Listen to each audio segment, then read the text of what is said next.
मला घरच्या घरी आपण रेस्टॉरंट पेक्षाही सुंदर असा खाकरा आपण घरी कसा बनवू शकतो ते दाखवणार आहे।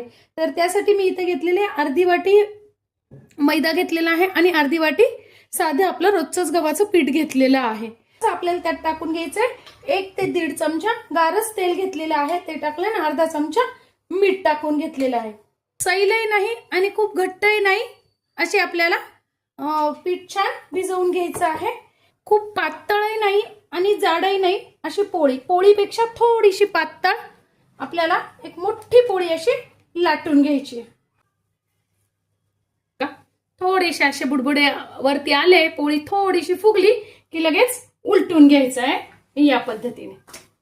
बघा दाबून असा पूर्ण आपल्याला तो भाजून घ्यायचा आहे। साधारण 8 ते 10 मिनिटं आपल्याला छान कुरकुरीत होईपर्यंत भाजून घ्यायचा आहे। असा आपला खाकरा कडक छान तयार झालेला आहे। लोणी सगळीकडे छान लावून घ्यायचंय या पद्धतीने। टाकून घ्यायचं त्यावरतून थोडंसं असं मीठ, चाट मसाला पाव चमचा, मला तिखट टाकून घ्यायचंय। तिखट तुम्ही चवीनुसार टाकू शकता।